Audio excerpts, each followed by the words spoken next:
A paz do Senhor Jesus a todos vocês. Hoje é um vídeo com menos sorrisos, porque hoje é um alerta para a igreja, para aqueles que estão no sistema público, para aqueles que estão nos seus trabalhos e que podem sim fazer a diferença. É para a igreja. Hoje eu vou estar falando de um sonho profético que eu tive. E eu creio que esse sonho não é só para mim, devido ao contexto da onde ele veio e como está acontecendo a movimentação no nosso país e até nas coisas que estão acontecendo. Na quinta-feira, hoje é um domingo, eu assisti o culto da pastora Viviane e aí eu comecei a sentir uma grande angústia ali de mudança, onde o Senhor está dizendo: eu estou movendo você, eu estou movendo para um novo tempo, e me deu muito medo, muita angústia. E eu só lembrei daquela passagem onde Jesus estava ali orando e aí ele começou a suar gotas de sangue, tamanha a angústia que ele tinha.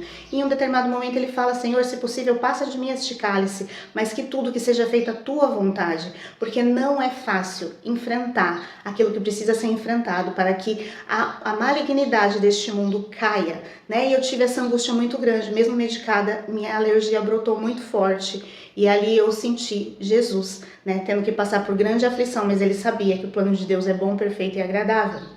Quando foi na sexta-feira no meu trabalho, eu vivi uma situação meio indigesta, Sou servidora pública e tive que engolir um sapo gigantesco com a perninha aberta.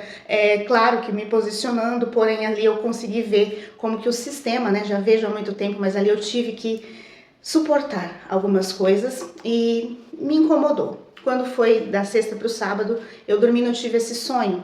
E no dia seguinte, acabou que eu vi o vídeo do Felca, que estava super repercutido. Ele, muito corajoso, enfrentou aí um sistema e ele teve a coragem de denunciar algo muito grave e que tem muito a ver com o sonho que eu tive. E por isso eu vim aqui compartilhar esse sonho, porque o sonho não é só para mim, o sonho é para uma nação. E aí eu vi muitas pessoas dizendo assim: ore pelo Felca, proteja ele, porque ele está sofrendo grande risco. Pessoas vão atrás dele, e sim, vão, Ele mexeu num vespeiro muito grande. E eu postei depois: ore pelo Felca? E uma interrogação. Sim, com certeza, ore por ele, porque ele foi corajoso. Mas principalmente, ore por você, ore por mim, ore por nós, que estamos sendo covardes e fechando os nossos olhos para tudo o que está acontecendo. Estamos na nossa zona de conforto, não fazendo nada para denunciar as grandes corrupções que estão. Cristãos, eu não estou falando aqui para quem é do mundo, que vive esse sistema maligno e caído. Eu estou falando aqui para o povo de Deus ao qual o Senhor chamou.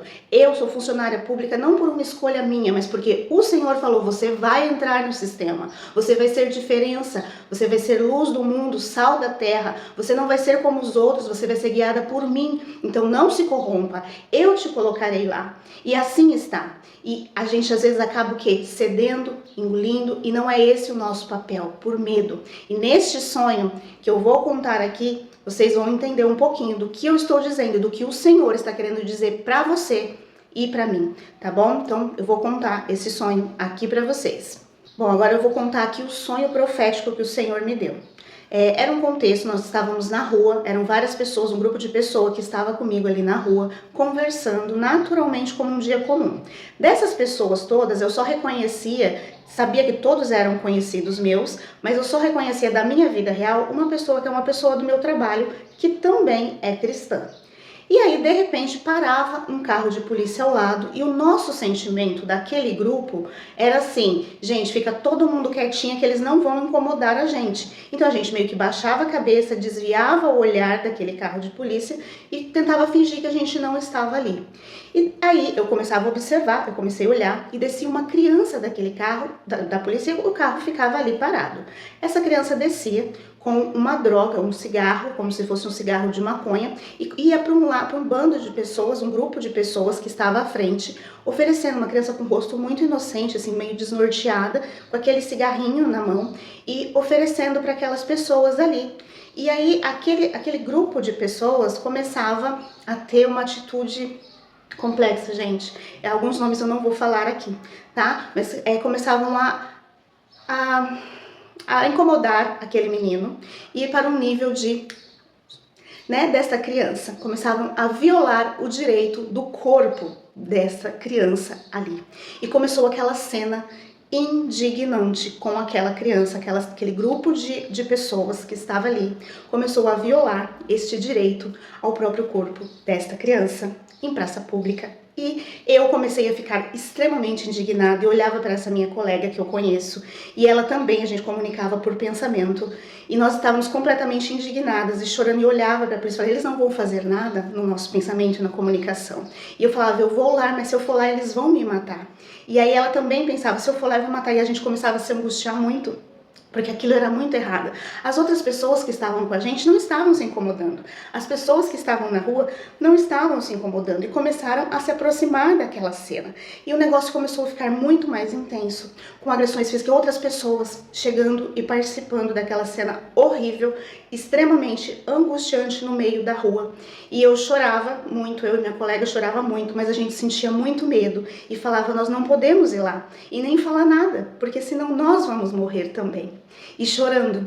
E aí a gente se aproximava um pouco depois naquela situação e via, né, não era mais uma criança, mais duas, né, um menino e uma menina, mortos com rosto de inocência após aquele massacre. E voltavam chorando e do carro da polícia descia uma mulher com 2 copos de café. Olha como isso aqui é profético, tá? Ela descia com 2 copinhos daqueles de plástico pequenininhos de café e me oferecia um copo de café daquele. Eu jogava o café no chão, amassava aquele copo e jogava, falava, eu odeio café. Gente, eu amo café, né? E aquele café, a textura quando eu jogava era um café morno. E aí ela ria, ela era uma mulher muito elegante que descia daquele carro da polícia e falava, não sei por que você está assim. Ela é minha filha. Eu deixei ela para ela aprender uma lição. Eu deixei ela ali para ela aprender uma lição. E eu falava, como você pode fazer isso com a sua filha? Eu falava, eu não quero o seu café. E eu jogava, eu falava que eu odiava café e me indignava e acordava daquele sonho, despertava daquele sonho, completamente chocada, sabe? Comovida, indignada. E aí eu perguntei, Senhor, o que o Senhor quer falar para mim deste sonho? Porque não faz o menor sentido. Por quê? Por quê? Por quê? E logo em seguida eu vi o vídeo do Felca, totalmente viralizado, e o Senhor foi falando comigo. E ele falou, filha, isso é um despertar para a minha igreja. Isso tudo é simbólico. A inocência é o meu povo, são os meus filhos, são as crianças principalmente que estão sofrendo, que está sendo negligenciado. É o meu povo que está sofrendo. Vocês estão matando. A polícia representa o que? Autoridades, pessoas que foram chamadas para exercer a autoridade e que não estão fazendo o serviço ao qual deveriam fazer. Aquela mulher que desceu do carro é a nação. Aquela mulher é quem deveria estar protegendo os filhos, contudo, ela está o quê? Morna, como café. Ela quis o quê? Te barganhar algo, como algo de valor, tentar te comprar com algo que você gosta, entendeu? Ela vai tentar te corromper para que você fique no sistema e se segue, porque você e a sua amiga ainda são as poucas no meio da multidão que estão indignadas. Então ela tentou com aquele café morno, dizendo assim, neste momento você não está nem fria, nem quente, você está morna, você está com medo, você não está se posicionando em defesa daquilo que você deveria defender. Porém, ainda dentro de você ainda existe indignação, porque você jogou aquele café, você disse que odiava, você amassou aquele copo e disse, eu não aceito. Ainda há tempo de despertar, igreja. É isso que o Senhor está dizendo.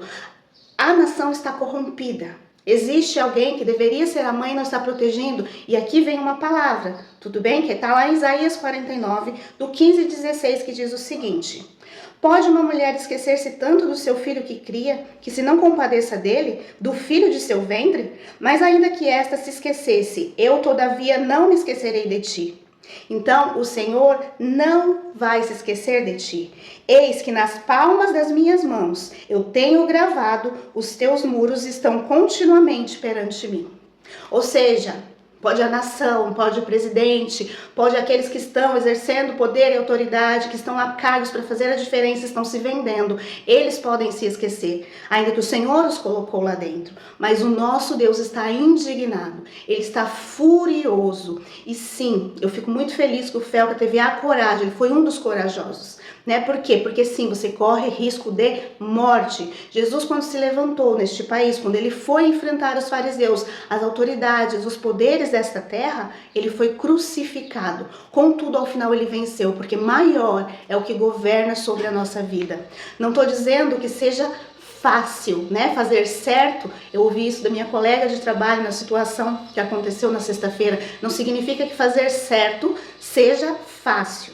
E realmente não é fácil fazer certo. Existe resistência, existe algo que vai vir contra você, mas maior é aquele que nos guarda. E o Senhor está chamando os seus filhos que estão mornos, que estão dormindo, que estão com medo. E eu me coloco nisso, porque não é fácil, dá medo.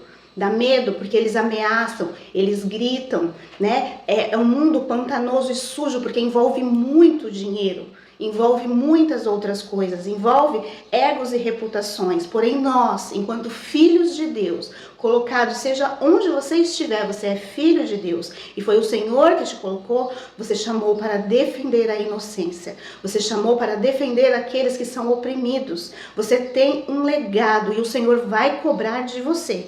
Não seja conivente com esse sistema, né? Lute pela verdade, pela dignidade e pelo que é correto. Ore sim por aqueles que se levantaram, porque eles precisam sim, não só da proteção da terra, mas da proteção do Senhor. Porque não é fácil enfrentar um sistema corrupto. Não é fácil descer no lamaçal do inferno, tirar tudo isso para resgatar. E às vezes, infelizmente, alguns sofrem, né? Alguns morrem no meio do caminho para que outros sejam despertados. Não que eu diga que algo vai acontecer, mas quando essas crianças, no sonho, né, foi revelado, não houve o que fizesse com essas crianças. Mas ali a verdade foi revelada. Estava em praça pública. Ou seja, era aberto, era a luz do dia. Ou seja, a corrupção, as coisas erradas estão abertas, estão à luz do dia. Mas nós olhamos isso e falamos, não podemos fazer nada, porque se nós formos lá interferir e fazer alguma coisa, nós morreremos, né? Mas o Senhor não disse que nós estamos aqui para impactar e que nossa vida não é mais essa daqui, mas a que Ele nos deu, então é Ele que nos guarda e nos protege. Não adianta a gente querer esse culto todo da teoria da prosperidade, essa coisa linda, porque eu não vi um apóstolo que não morreu de uma morte sofrida. Eu não vi os grandes homens de Deus que não passaram por perrengues. Eu não estou dizendo que você vai passar igual, porque são outros tempos. E eles tinham uma outra unção, um outro nível. Mas sim, vai ter perseguição. Mas em tudo você é mais do que vencedor em Cristo Jesus. E Ele guardará a sua casa. Ele guardará os seus sentimentos. E tudo cooperará para o bem daqueles que amam a Deus. Então não tema, né? E eu falo isso para mim, não tema. E mesmo que você tema, confia, abandone a tua humanidade e siga aquilo que o Senhor tem para você, tá bom? Isso eu falo para você, isso eu falo para mim e eu estou aqui compartilhando, porque isso não é só para a Cristiane, né? O Senhor me falou de nação, o Senhor falou que essa mãe é a nação corrompida, é um sistema mundial corrompido, dominado pelo maligno, aonde o Senhor precisa que despertem os filhos que estão mornos, que estão com medo, que não estão se posicionando e que estão sim em lugares estratégicos, porque eu sei que o Senhor posicionou muitos de vocês em lugares estratégicos e lugares de poder. Então faça aquilo que o Senhor te chamou para fazer e não se venda por cafés mornos, né, por coisas corrompíveis. Você é mais do que isso, tá bom? Deus abençoe sua vida. Vamos despertar. E eu espero que essa mensagem chegue ao máximo de filhos possíveis que estão em lugares que podem fazer a diferença e salvar pessoas, tá bom? Deus abençoe sua vida.